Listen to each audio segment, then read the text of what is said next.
भगवान श्री कृष्ण के चरणों में अर्जुन ने प्रणाम कर श्रद्धा पूर्वक प्रार्थना की।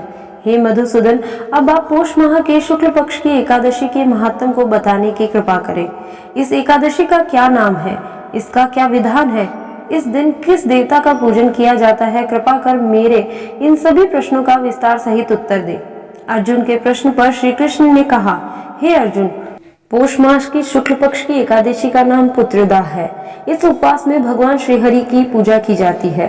संसार में पुत्रदा एकादशी उपवास के समान अन्य दूसरा व्रत नहीं है। इसके पुण्य से प्राणी तपस्वी, विद्वान और धनवान बनता है। इस एकादशी से संबंधित जो कथा प्रचलित है उसे मैं तुम्हें सुनाता हूँ, श्रद्धा पूर्वक श्रवण करो।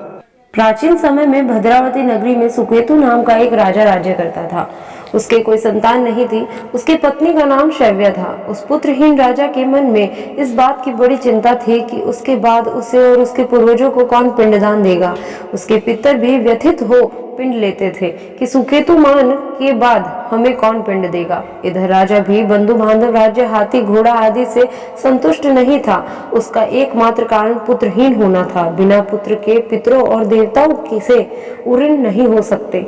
इस तरह राजा रात दिन इसी चिंता में घुला रहता था। इस चिंता के कारण एक दिन वह इतना दुखी हो गया कि उसके मन में अपने शरीर को त्याग देने की इच्छा उत्पन्न हो गई। किंतु वह सोचने लगा कि स्वयं को घात पहुंचाना तो महापाप है। अतः उसने इस विचार को मन से निकाल दिया। एक दिन इन्हीं विचारों में डूबा हुआ वह घोड़े पर सवार होकर वन को चल दिया। घोड़े पर सवार राजा वन, पक्षी और वृक्षों को देखने लगा। उसने वन में देखा कि मृग, बाघ, सिंह, बंदर आदि विचरण कर रहे हैं। हाथी शिशुओं और हथनियों के बीच में विचर रहा है। उस वन में राजा ने देखा कि कहीं तो सियार कर्कश शब्द निकाल रहे हैं और कहीं मोर अपने परिवार के साथ नाच रहे हैं।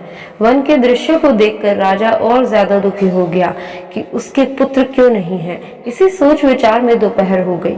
वह सोचने लगा कि मैंने अनेक यज्ञ किए हैं और ब्राह्मणों को स्वादिष्ट भोजन कराया है, किंतु फिर भी मुझे यह दुख क्यों मिला। आखिर इसका क्या कारण है। अपनी व्यथा किससे कहूँ, कौन मेरी व्यथा का समाधान कर सकता है। अपने विचारों में खोए राजा को प्यास लगी। वह पानी की तलाश में आगे बढ़ा। कुछ दूर जाने पर उसे एक सरोवर मिला। उस सरोवर में कमल पुष्प खिले हुए थे। सारस, हंस, घड़ियाल आदि जल क्रीड़ा में मग्न थे। सरोवर के चारों तरफ ऋषियों के आश्रम बने हुए थे। अचानक राजा के दाहिने अंग फड़कने लगे। इसे शुभ शगुन समझकर राजा मन में प्रसन्न होता हुआ घोड़े से नीचे उतरा और सरोवर के किनारे बैठे हुए ऋषियों को प्रणाम करके उनके सामने बैठ गया। ऋषिवर बोले, हे राजन, हम तुमसे अति प्रसन्न हैं। तुम्हारी जो इच्छा है हमसे कहो। राजा ने प्रश्न किया, हे विप्रो, आप कौन हैं और किस लिए यहाँ रह रहे हैं। ऋषि बोले, राजन, आज पुत्र की इच्छा करने वाले को श्रेष्ठ पुत्र प्रदान करने वाली पुत्रदा एकादशी है। आज से 5 दिन बाद माघ स्नान है और हम सब इस सरोवर में स्नान करने आए हैं। ऋषियों की बात सुन राजा ने कहा, हे मुनियों, मेरा भी कोई पुत्र नहीं है। यदि आप मुझ पर प्रसन्न हैं तो कृपा कर मुझे एक पुत्र का वरदान दीजिए। ऋषि बोले, हे राजन, आज पुत्रदा एकादशी है। आप इसका उपवास करें। भगवान श्री हरि की अनुकंपा से आपके घर अवश्य ही पुत्र होगा।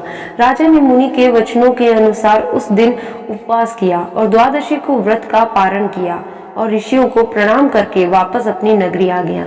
भगवान श्री हरि की कृपा से कुछ दिनों बाद ही रानी ने गर्भ धारण किया और 9 माह के पश्चात उसके एक तेजस्वी पुत्र उत्पन्न हुआ।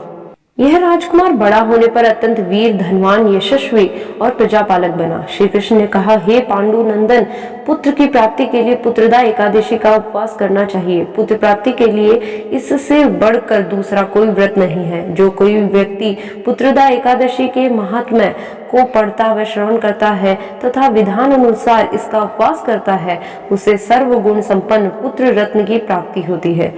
कथा सार, पुत्र का न होना बड़ा ही दुर्भाग्यपूर्ण है। उससे भी दुर्भाग्यपूर्ण है पुत्र का कुपुत्र होना। अतः सर्वगुण संपन्न और सुपुत्र पाना बड़ा ही दुर्लभ है। ऐसा पुत्र उन्हें ही प्राप्त होता है जिन्हें साधु जनों का आशीर्वाद प्राप्त हो तथा जिनके मन में भगवान की भक्ति हो। इस कलयुग में सुयोग्य पुत्र प्राप्ति का श्रेष्ठ साधन पुत्रदा एकादशी का व्रत ही है। आप सभी अपने परिवार के साथ पुत्रदा एकादशी का व्रत कीजिए और आप सभी को पुत्रदा एकादशी की हार्दिक शुभकामनाएं। राधे राधे।